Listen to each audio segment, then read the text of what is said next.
ce știm noi din vremuri strămoșești, cuvânt de dor și luptă, de doine și povești. Dar dacă astăzi pacea e lege și scut, e pentru că pe lume partidul s-a născut.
Cuvinte le-am moștenit în grai, doar bănuiam ce înseamnă, ce tâlcuri au sub strai.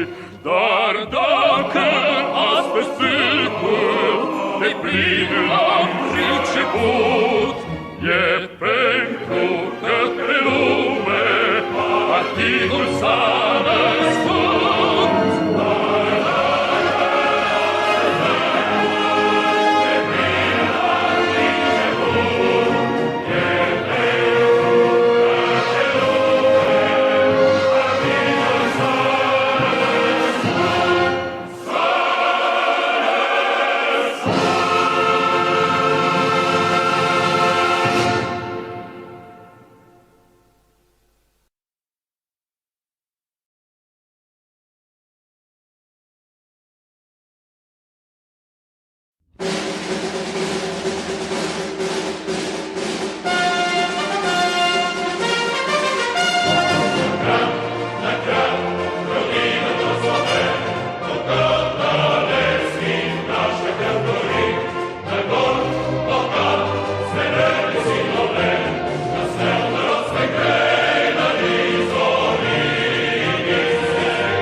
Greetings, everybody, and welcome along. It is the evening of the 9th of June, 2025, and we return to you with another question and answer session. And so we will get right into it in just a moment. But first of all, let us greet those who are with us thus far in the chat. Let's just put that on there so everybody can see it on screen.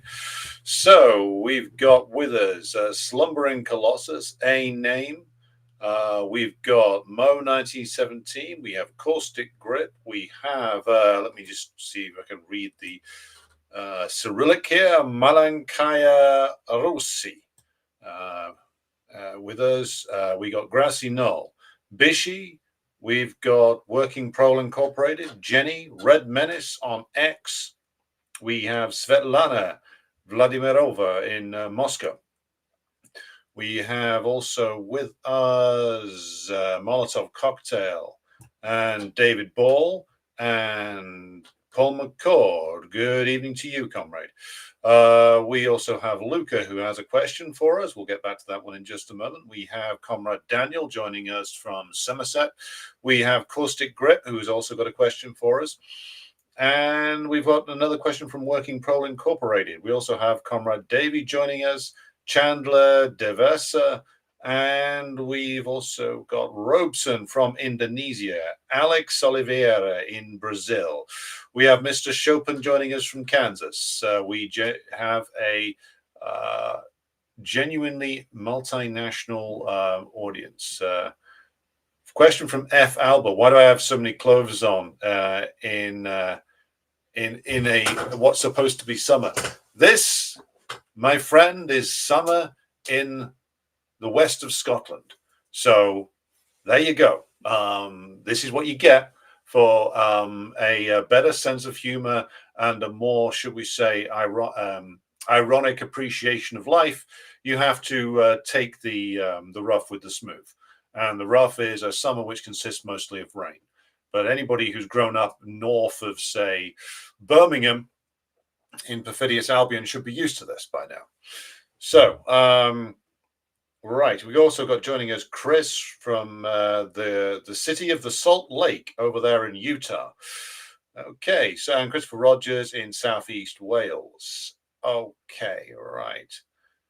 And also Svetlana has a question, which we'll get to in just a moment. But first question up, and this comes from the direct communications section of the website, and this is from somebody called Robert Wood. And I wanted to start with this because it's interesting, because of the amount of certain amount of truth that's in this. I don't want. Maybe it's not a question. Maybe it's just a statement. But I think it's interesting, so I'll read it out. So this is from Robert Wood. Robert, if you're watching, feel free to respond to what I have to say. I think your comment is interesting and contains a lot of truth.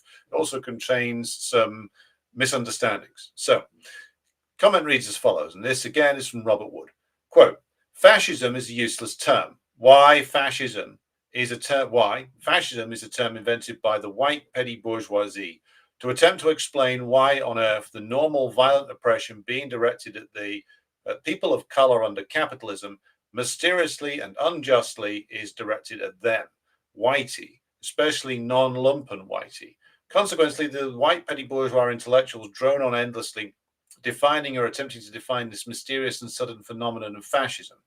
Did the first peoples of America decry fascism? The African slaves? Do the Dalits of India?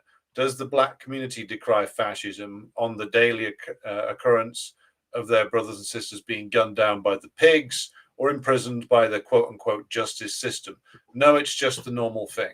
Oh, but Karen, who goes to Harvard and protests the Gaza genocide, gets locked up for a night or two, or her scholarship is withdrawn. Fascism. Why are the Nazis fascist? Because they were genociding white Europeans. And they invented another special word to describe that situation. The Holocaust. How many Africans died in the transatlantic slave trade again? 400 million, a billion, I can never recall. I guess what ye privileged white folk, shut the fuck up. Fascism is a useless term. Now, I wanted to start with this because I think that this is a very interesting case of a certain amount of truth and falsity being contained in one statement. So, the essence of Robert's comment is that fascism doesn't exist. It's just the normal operation of white European-inspired capitalism.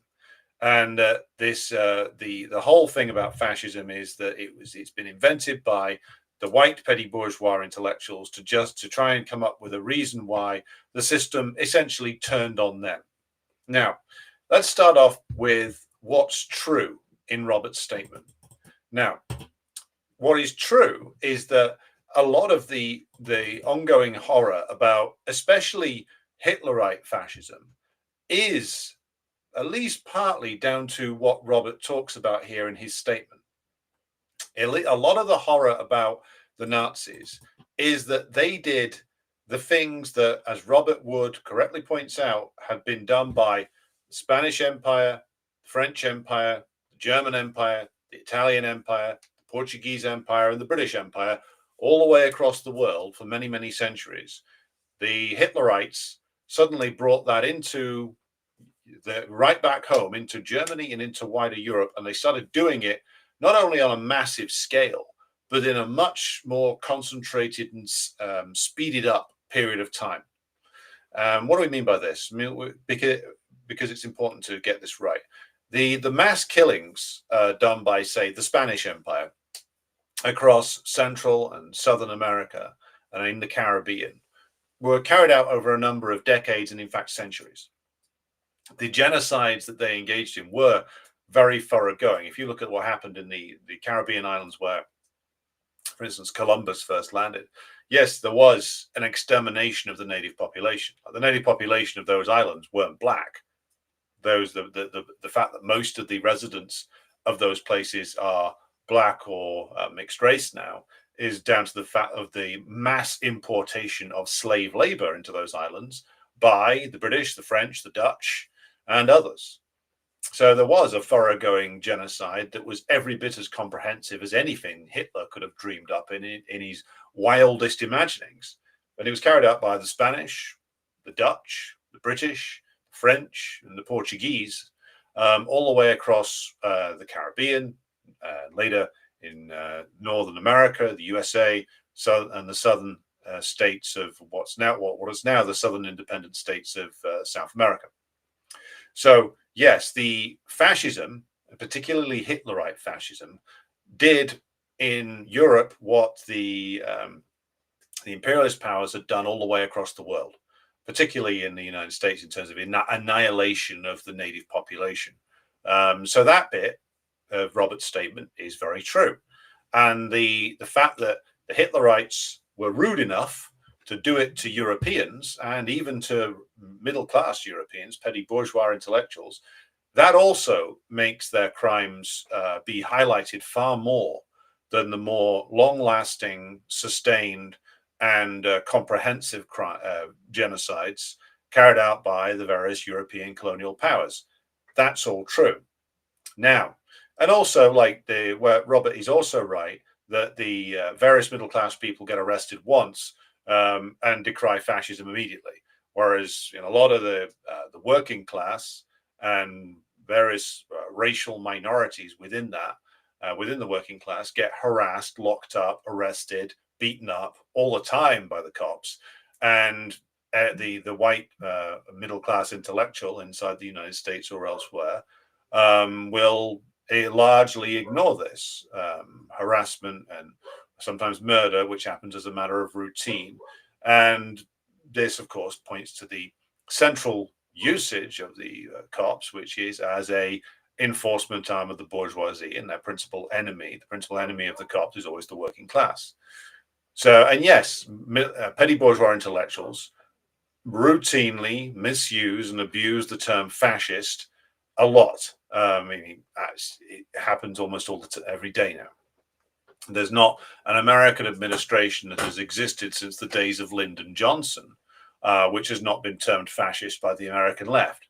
Now, that is, I would say, that's the truthful element of Robert's comment. Now, here's where he's wrong. And again, Robert, if you're listening, feel free to respond to this. Now, why is it that fascism, I would argue, is a useful term?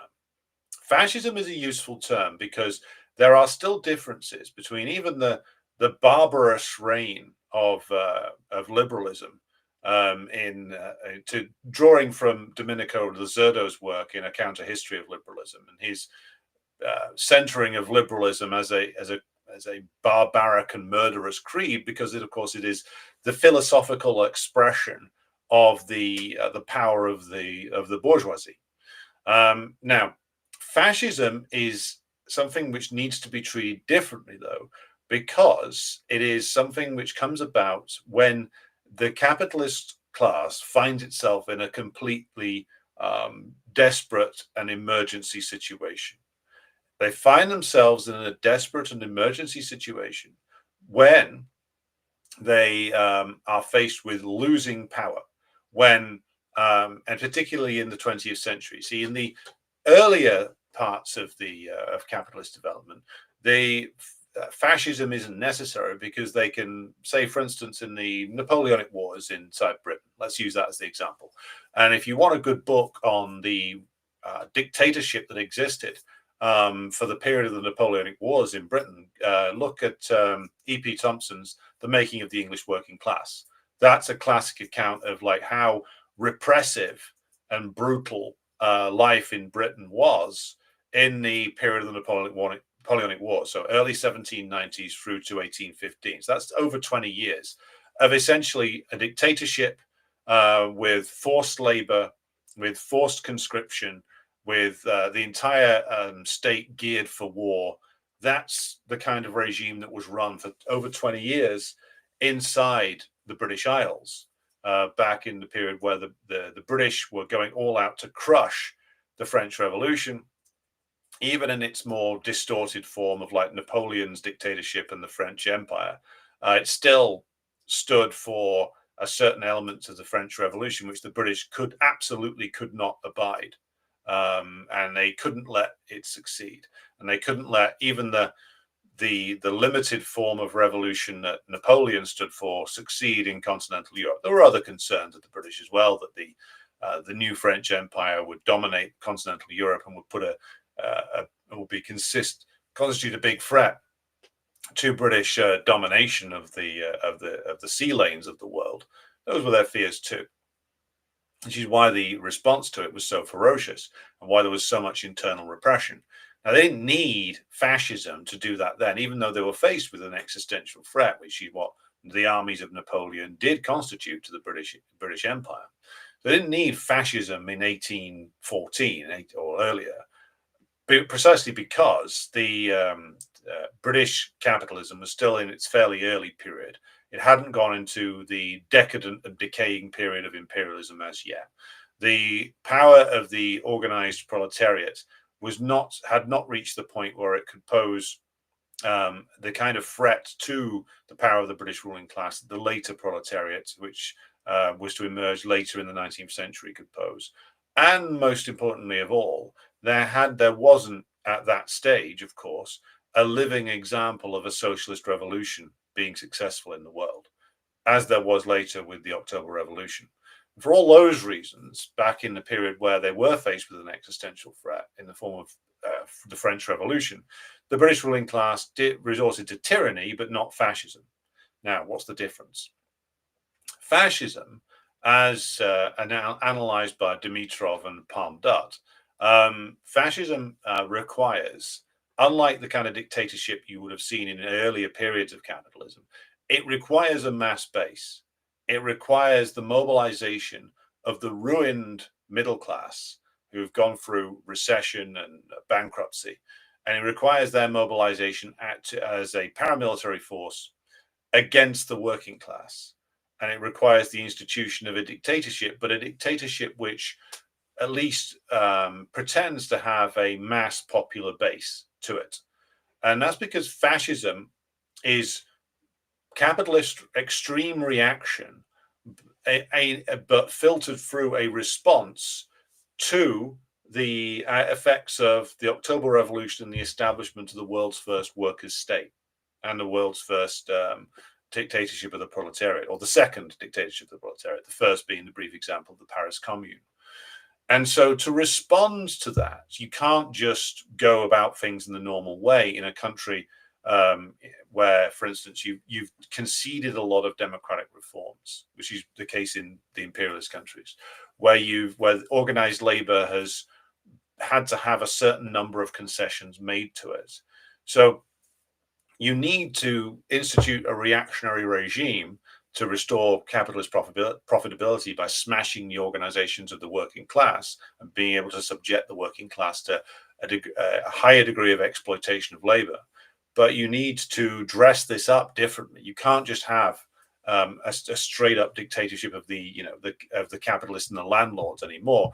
You need to mask that still, and you mask that via the mass mobilizations of the petty bourgeois that fascism engaged in.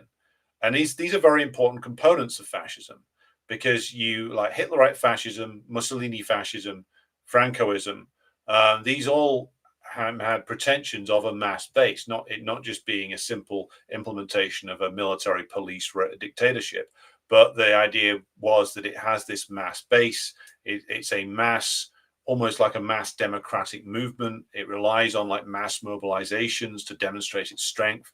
It's very much a sort of ruling class parody of communism.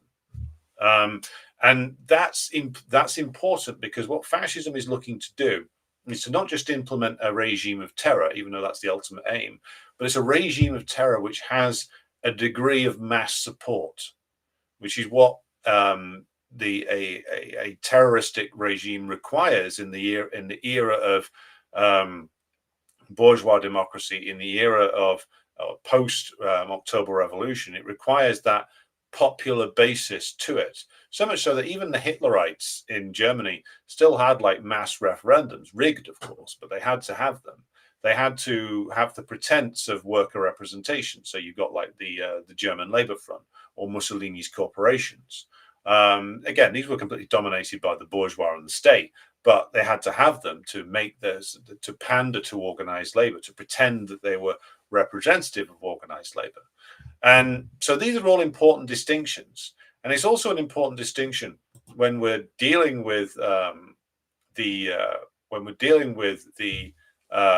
fact that the fascist regime is instituted, that there are certain distinctions to be made between that and the liberal regime. The liberal regime might engage in all kinds of horrors with regard to imperial colonized peoples or neo-colonies, but it also is obliged to make concessions. It's obliged to make concessions internally to freedom of speech. It's obliged to make bourgeois democratic concessions and abide by, or pretend at least to abide by, legal norms. The purpose of the fascist regime is to override and destroy all of these, and to institute a regime of terror, both inside the imperialist countries and externally as well, which is ungoverned by normal distinction, by normal liberal barriers to these kind, even very slight barriers to this kind of brutality. So, for instance, the regime of occupation operated by the Kaiser in the east of Europe, when the Kaiser's armies marched eastward into Russia, this was still a brutal exploitative regime, but it had nothing upon the regime of the Hitlerites in the east of Europe. It was still a colonizing effort. It was still something which was being done to enslave the populations there. But the regime of the Hitlerites far surpassed it in like horrific brutality and mass killing. Why? Because fascism is a regime of crisis, as we've said many times before. Hitlerite fascism was a regime of crisis based on the urgent need of the German ruling class to conquer and subdue the lands of Central and Eastern Europe, particularly the lands of the Soviet Union and Poland, and deliver them into the hands of German capitalists and landlords to be hyper exploited with extensive usage of slave labor, literally people being worked to death. Why is that? Is it just because the Hitlerites were all crazy and far gone on a nasty cocktail of racial supremacy? Well, that's part of it. But again, that comes from the fact that German capitalism was in a deep crisis, and only via those methods of exploitation could it bring itself out of that crisis. See, these are all, all this cruelty and savagery has its roots in very real material needs. The German ruling class needed to restore profitability, and it had a desperate need for sources of labor that it could hyper-exploit to get itself out of its crisis, hence why it sought enslavement of the Slavs in particular, and hence the Hitlerite admiration for both the British in India and the US running its internal apartheid system.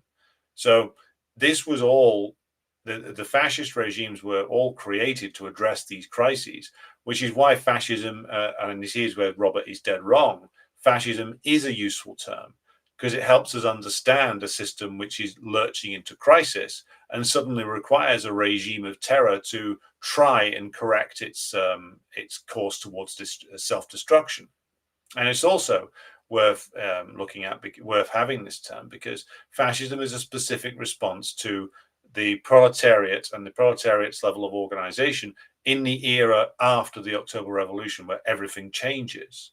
So all of these are reasons why Robert's ultimate conclusion of that fascism isn't a useful term is wrong. But of course, there are certain elements within his statement which are correct, which is why I wanted to start the program with that. Right. So let's just scroll up and see what comments we've got coming in tonight. Okay. So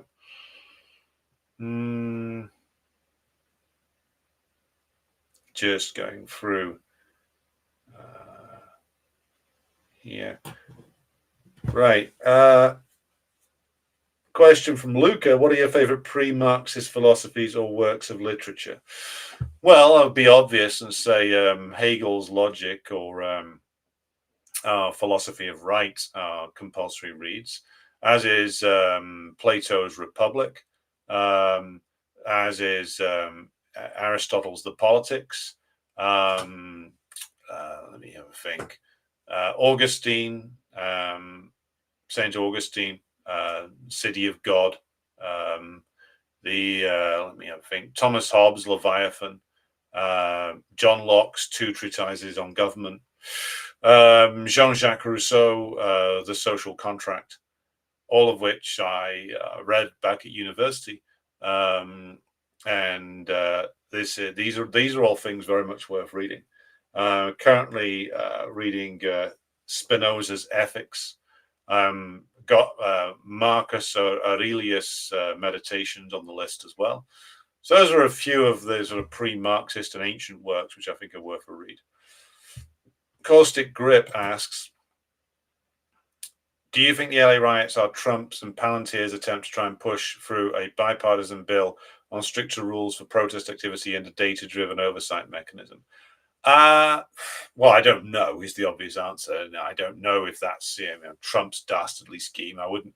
The Trump administration so far hasn't displayed a great ability to do very much of anything at all. I also doubt that they would get bipartisan support for it at this moment in time, given that the Democrats are trying to manipulate the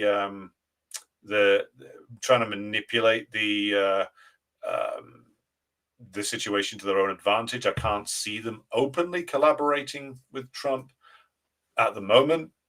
But I mean, ultimately, this Palantir thing is something that the Democrats will do anyway.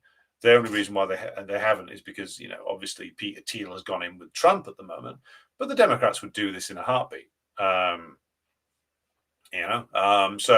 now the LA riots, I mean, I'm not fully up to speed with them as yet. I think that I'm looking to get an American guest on pretty soon to discuss these.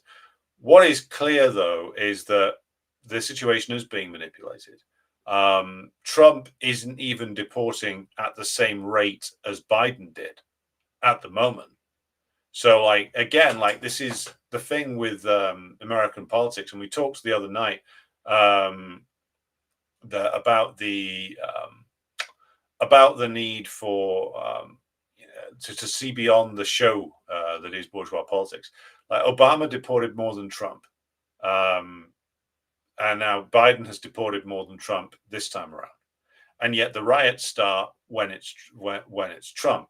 Now this is partly because, again, due to Trump's love of melodrama, partly because the ICE raids have been given more prominent coverage with Trump, partly because Trump himself wants that, partly also because the Democrats want that as well.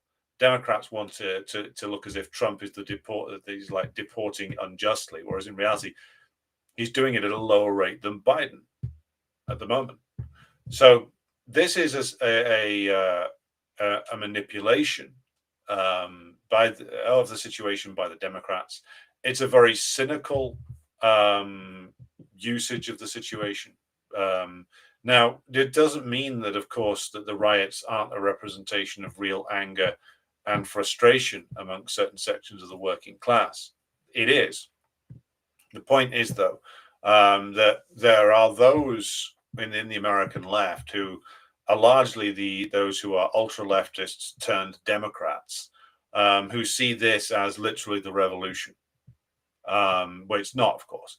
Riots can signify the beginning of a revolutionary process, though they can be part of one. But this isn't it. This is, again, it may well have very entirely correct causes in terms of class anger, but this will burn itself out and not go anywhere. Now, it looks to me as if Trump has probably overreacted to this, and also ordering the deployment of the U.S. Marine Corps in California seems to me to be a dangerous escalation by Trump, and a foolish one as well, given that these kind of riots generally burn themselves out after a few days. That's usually the case both in the United States and in Britain. So he's deploying U.S. Marine Corps inside the borders of the United States. Seems to be a bit of a risk, and one that could ultimately bite the federal authorities on the arse if some shooting goes on involving U.S. Marines of American citizens.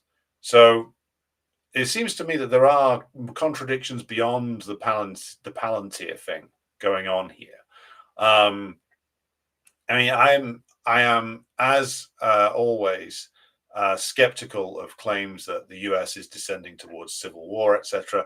I'm not convinced of that. If any Americans out there have a more comprehensive case to make beyond memes, which is what a lot of this is based on, then be sure to let me know. My impression is, though, that there are conflicts and many contradictions within the US system. There are contradictions between the regional and imperial bourgeoisie inside the United States. There are certain contradictions between like regional bourgeois in places like California, in places like Texas, who do have a large amount of power over the means of production in those particular states, and the priorities of the ruling class, who of course have most of their concerns outside of the monopoly ruling class, who have most of their profit-making centers outside of the continental United States. There are contradictions there. Whether those are going to lead to a civil war or not, I'm still not sure. I'm still unconvinced, I should say, because in the case of the American Civil War, for instance, like there's a clear contradiction between the industrial bourgeois in the northern United States and the southern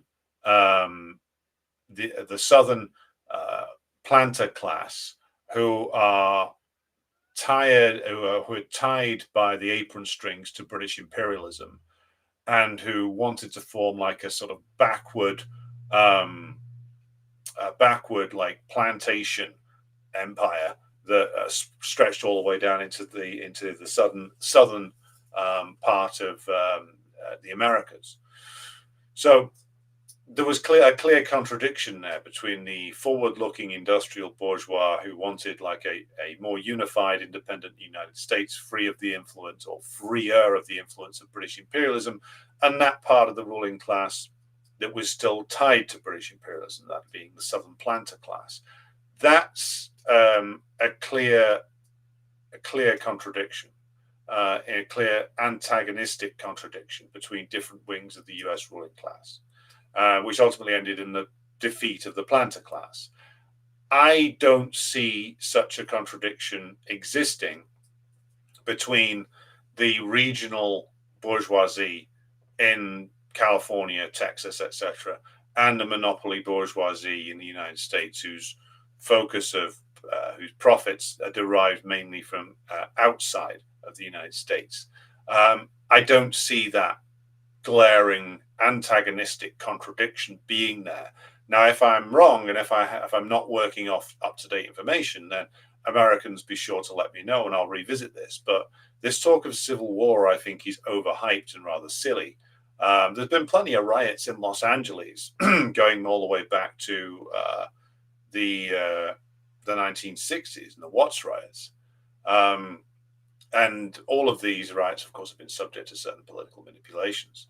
So we'll have to see where that goes. I don't see it being a setup by Trump. I can see certain elements in the Trump administration wanting to exploit it, but we'll have to see how that works out. Right. We got Working Pro Incorporated who asks, what do you think that Russia will do now with the Ukraine after their stunt with the drones, the 6,000 dead bodies that they want to take back? I think what we'll see happen now is that the war will be forced to a conclusion.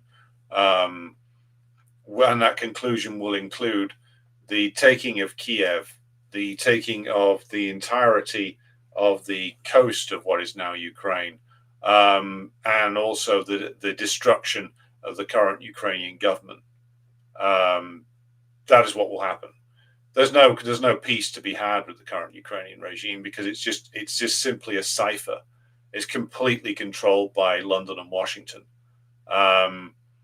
and because it's completely controlled by London and Washington, the strongest elements in London and Washington don't want the war to end, and therefore the war won't end. They'll have the Ukrainian regime fight till it is destroyed completely, and then they'll carry on with a terrorist campaign, as I've said many times before. So what we'll end up with is some kind of Russian takeover of the great bulk of Ukraine. They may leave the far west for the Poles, the Hungarians, the Slovaks, and the Romanians to squabble over. But the border of the old Russian Empire will probably be reestablished. And as I've said before, I think that ultimately the Russians will set up a Ukrainian government that is bound into a mutual defense treaty with them, in order to say to the rest of the world that the Ukrainian statehood has been restored and respected, and they're not going to occupy that. Whether they will, I think that ultimately, as I've said, what they will do is that the four regions that voted to join the Russian Federation will be incorporated in the Russian Federation. I think that what will ultimately happen, though, with the rest of Ukraine, is that they will probably declare that the 2014 coup was an illegitimate coup that destroyed the constitutional order inside Ukraine. They may also declare, by the way, that the 2004 Orange so-called revolution was also illegitimate and therefore shouldn't have been recognized. But they'll certainly declare that all the governments since 2014 have been illegitimate and have been controlled by the West, and that's true, they have. And they will then set up a government in Kiev, which is essentially based on of prior constitutions, and don't know whether they'll have Yanukovych back. Probably not. He's too much of a busted flush. But pre-2014 Ukrainian politicians will be brought back in to re-establish a version of the Ukrainian state. They will then have a version of the Ukrainian state sign a deal with Russia that will recognize Crimea, Kherson, Zaporozhye, Donetsk, and Lugansk as Russian, and then Ukrainian sovereignty will be restored to that recreated Ukrainian state. Now, this is where you get into slightly dubious territory. So, will they, if they're going to recreate a version of the Ukrainian state, then they may go all the way to the western borders. Because you can then try and incorporate even Western Ukraine into this new state. You can claim a certain continuity with the pre-2014 state. And the Russians will then say, well, the Ukrainian state that existed after 2014 was completely illegitimate. We have restored the pre-2014 constitutional order that has now recognized these territories in in the what was then east of Ukraine as formerly Russian, and they'll institute the Ukrainian constitution, but with a strict ban on all fascistic organizations, and they'll probably recreate a Ukrainian state that basically does a thoroughgoing job of extirpating those. And the Western powers will not recognize that Ukrainian state. They'll set up a Ukrainian government in exile, but the great bulk of the world will recognize a new Ukrainian state. They'll be tied into a mutual defense agreement with Belarus and Russia, and therefore the Ukrainian state, which nominally has control over its own foreign policy, but which is bound into a union state treaty with Belarus and Russia and has to act accordingly. That's what I think ultimately will happen. The only question I still have in my mind is, how far do the Russians go militarily? Do they go all the way and take all of what's now Ukraine, then ultimately try to recreate a Ukrainian state after that? Or do they cut it off at a certain point and leave the West to try and swallow the rest of Ukraine? That's a risky maneuver, though, because anything they leave outside of their control is likely to be occupied by NATO and turned into a giant military encampment.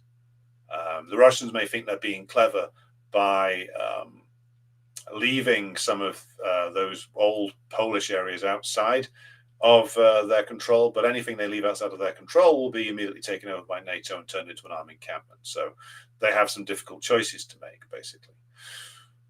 Right, okay. What have we got? Svetlana says, in the future socialist state, will pop stars only be allowed a salary?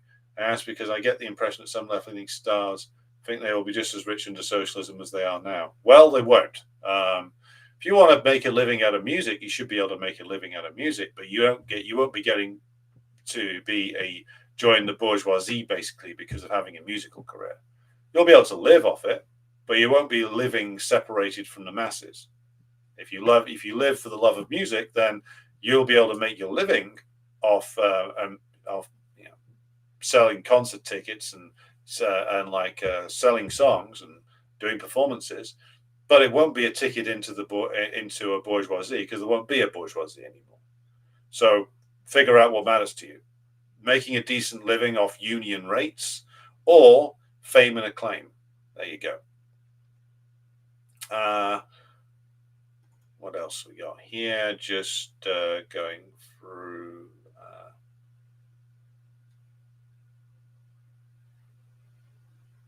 Would you comment on how Stalin seems inextricably linked to gulags? Were there gulags under Stalin, or was it a holdover from Tsarist Russia? Well, the prison system in the Soviet Union started in the Lenin period.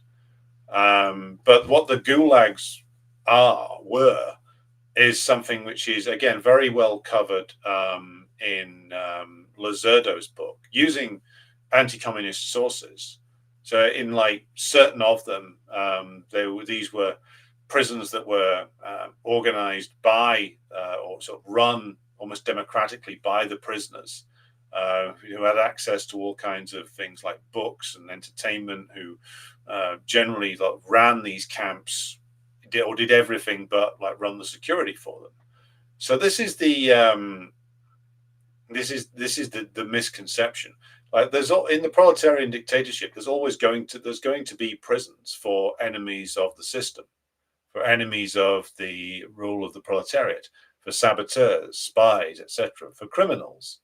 The whole thing about Stalin and gulags basically comes from Trotsky and the Trotskyites, because the Trotskyites themselves ended up getting locked up for anti-state conspiracies in the late 1920s, and by the way, deservedly so.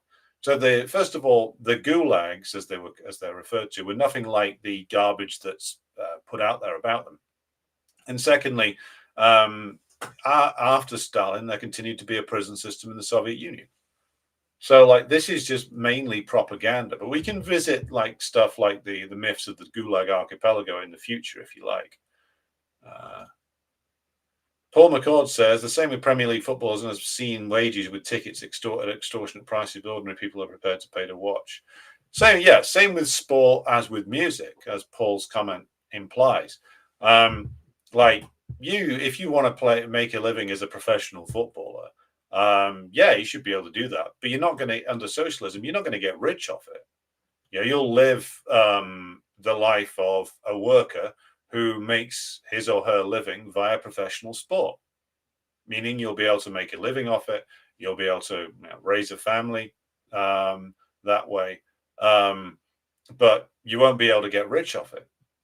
And I think that's a perfectly reasonable point of view.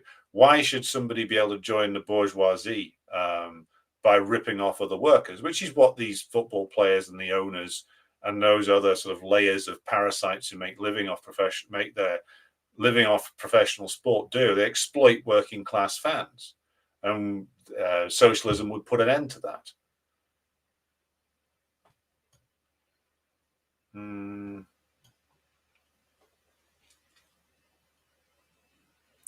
Where does the notion that Stalin was a massive anti-Semite like Hitler come from?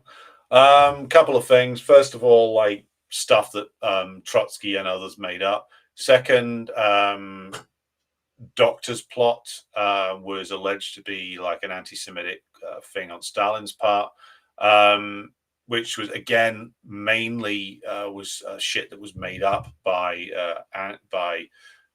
Khrushchev later on. I mean, the fact is that Stalin, as a communist, was always clear and against anti-Semitic or anti-Jewish sentiments, and was keen to be for the Soviet Union to be seen clearly as being against that. So it's mainly Khrushchev who came up with that and the Zionists later on.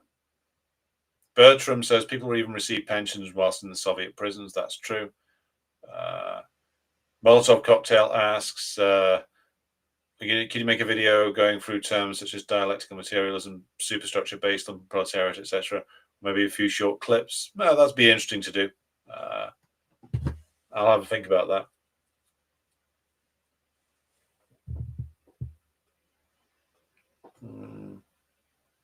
Just going through here.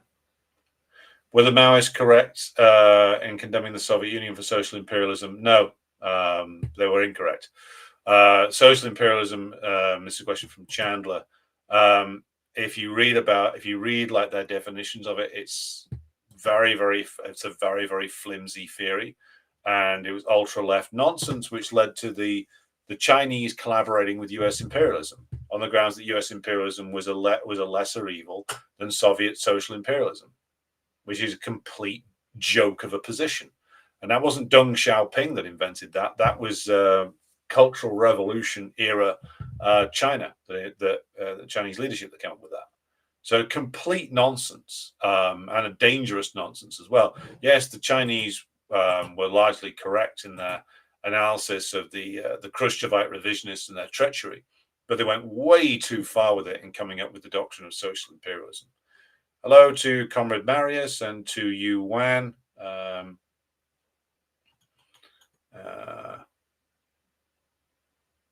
Hello to Comrade Jawad, Michael McGoldrick, CJ from Virginia.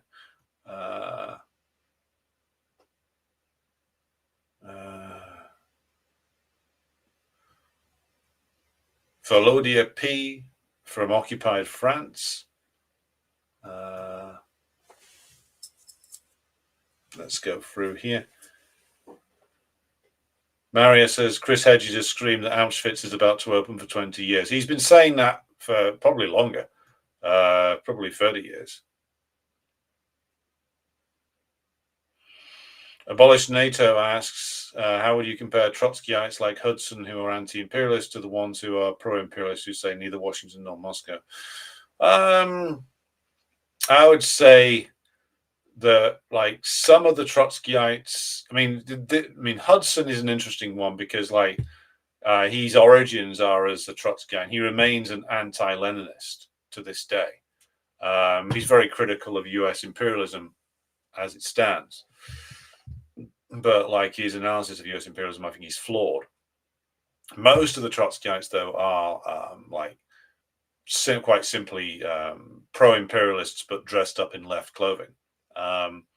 Hudson is a bit different because he has this whole critique of US imperialism as expressed in his books. So he's more of a sort of intellectual who is actually critical of US imperialism in a flawed way, in a way that he's anti-Leninist. So I'd be skeptical about his political conclusions. But again, his work on economic history is very interesting.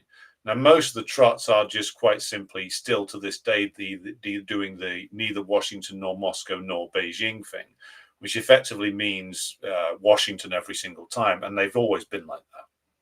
So, but I wouldn't say that Hudson can simply be defined as a Trotskyite. I think that's where he started. He's still an anti-Leninist, though. So again, a man whose work has to be approached critically.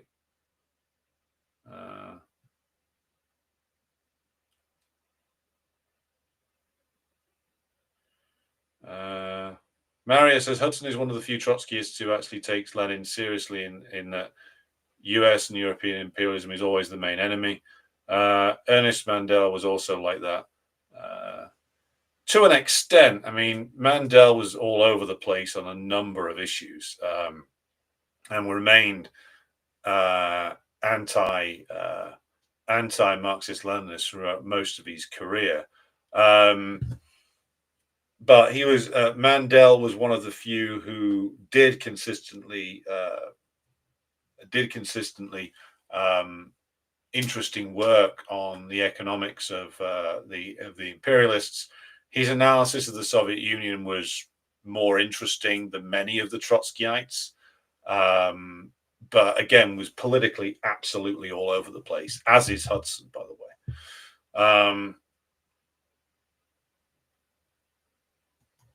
Just going to go through. Hello to Tracy Wilkinson, Jessica Fitz, Sophia, and Just a Maverick.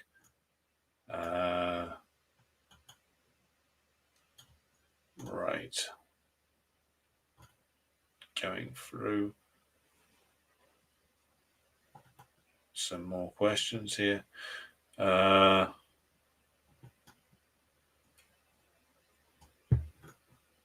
Right. Alistair Page McGill says, winds me up no end to hear Czechs say that Russian occupation after World War II was same as or worse than the Nazi occupation. Yeah, that's Czech bourgeois idiocy right there for you.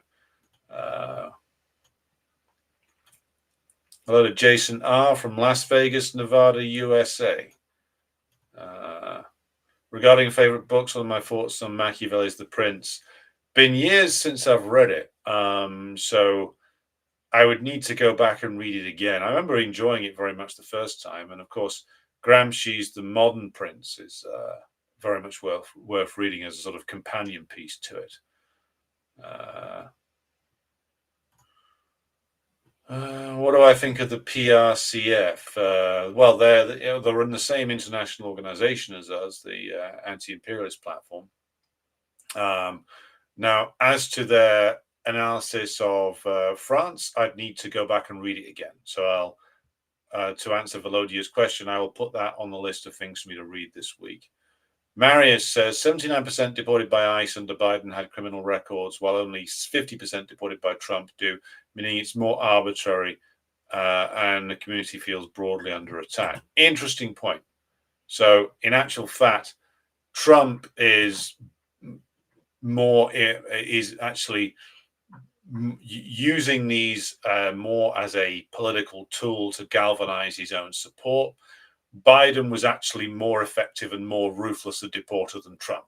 But there you go, Biden, whoever was running the Biden administration.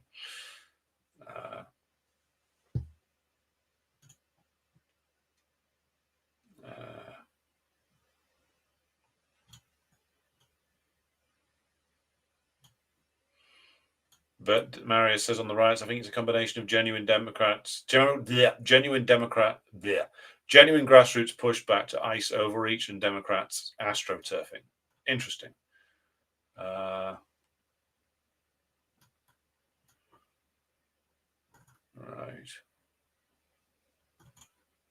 going through some more comments. Have I looked at Emmanuel Todd's The Defeat of the West? No, I haven't. It is said he predicted the fall of the USSR, indicators such as increasing infant mortality rates, falsity of official Soviet statistics, and some other things. Well, I haven't read it, so I'm gonna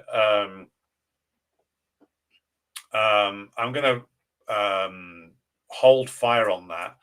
I'm going to add it to the list of things I need to read. So let me add it to that, and I'll get back to you when I've actually looked at it, because I don't want to comment on things that I've not actually read.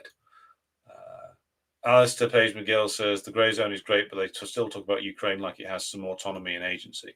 I've noticed that with a lot of people. I mean, you'd have to be blind not to see that Ukraine is completely controlled by elements in London and Washington. I get the feeling with some of these multipolar characters that they are actively trying to speak to people within the Trump administration when they portray, when they say that, oh, Zelensky's crazy, he's out of control, he needs to be cut off. And that they're trying to make some sort of change happen with regard to the Trump administration's policy, by essentially saying that Zelensky's out of control, Zelensky's ungrateful. They're trying to do something here that I don't think is working, which is sort of appeal to the elements in the Trump administration who might want to cut Ukraine off. That's not going to work, because the Ukraine war is far too important for the Trump administration to just walk away from. No administration will be allowed to do that.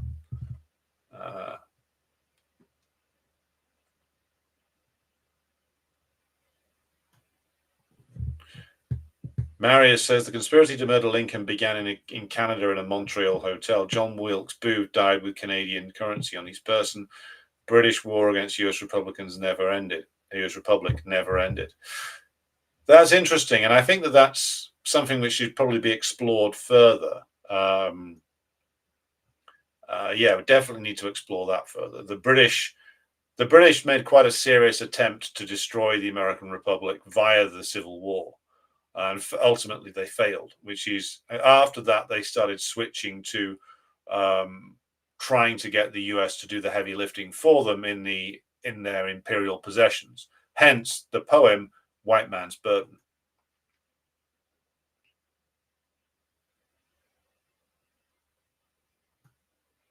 Talk now in Russia, says Svetlana, among comrades, that the oligarchs are already divvying up Ukraine into their private business spheres. Roman Abramovich has just returned to Russia, maybe to join the carve-up. I'm certain that the Russian system will be promising all kinds of things to the oligarchy in return for them having to put up with not being able to buy houses in London anymore. So yes, I'm sure Svetlana is correct about that.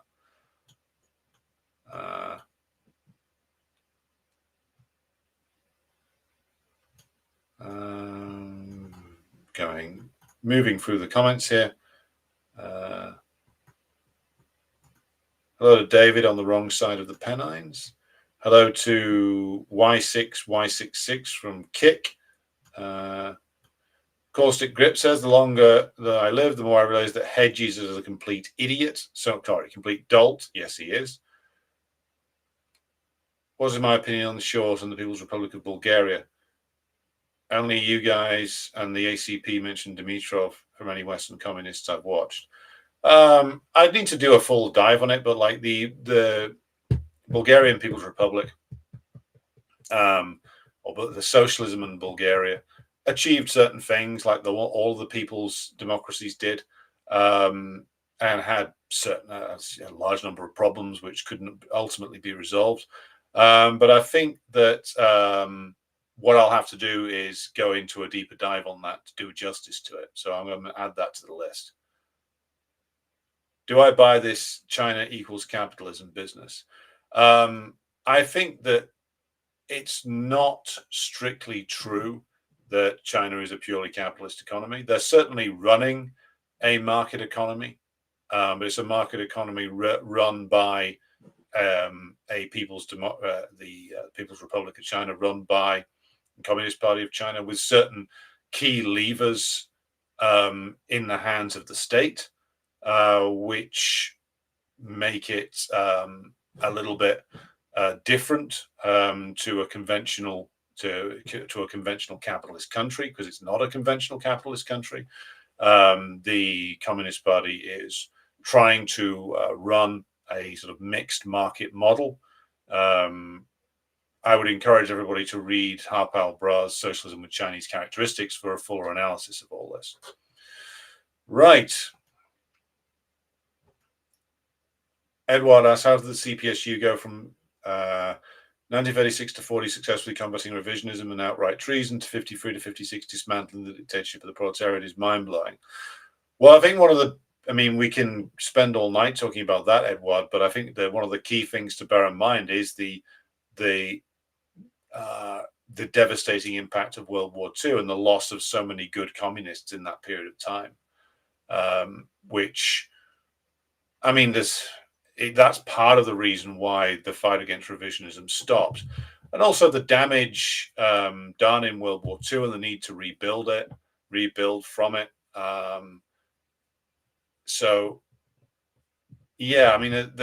There's a lot to be said for that. But I think that the loss of so many good communists, the damage done in World War II, and also the urge within the party hierarchy to not have the disruption of the 1930s come back again, which I think was a strong impulse as well, which led many people who weren't actual traitors to take objectively treacherous positions, people who wanted to just essentially to stop the necessary purging and hunting down of traitors, and essentially try to fudge their way around glaring contradictions. People who weren't necessarily traitors themselves, but by the fact that they didn't want to take a revolutionary position on hunting down traitors, essentially allowed the rot to grow because they didn't want to confront contradictions out in the open.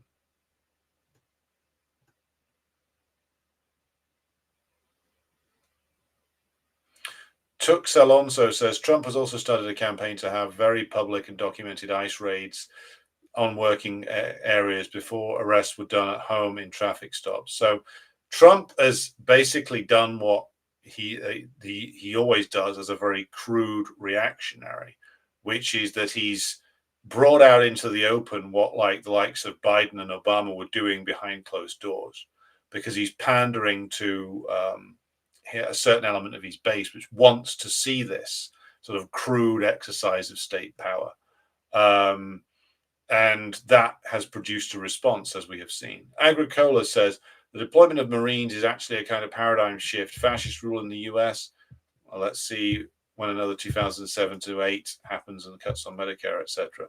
It's not necessarily a paradigm shift. I mean, there's been deployments of the federal military before against the civilian population. I mean, MacArthur being deployed along with others to break up the encampment of the bonus army in Washington, D.C. in the 30s, being one of those stages when they did deploy federal troops against working class people. So it's not unprecedented, but we'll have to see where it goes. Okay. Right. Okay. So I'm going to draw things to a close for this evening. We'll be back tomorrow with there'll be an interview with our comrade and long-time supporter of the work of the Institute in Iceland, Saifor, who has just been elected chair of the Socialist Party there, one of the Socialist parties there. So we're going to be doing an interview with him tomorrow. It's going to be a pre-recorded one. We'll be back with Decline and Fall on Wednesday of this week. So be sure to join us for that. Thanks to everybody who's watched tonight. Thanks to everybody who supports the program on Patreon and Buy Me a Coffee. I'll be back with you again tomorrow. And until then, here's a musical interlude.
ce știm noi din vremuri strămoșești, cuvânt de dor și luptă, de doine și povești.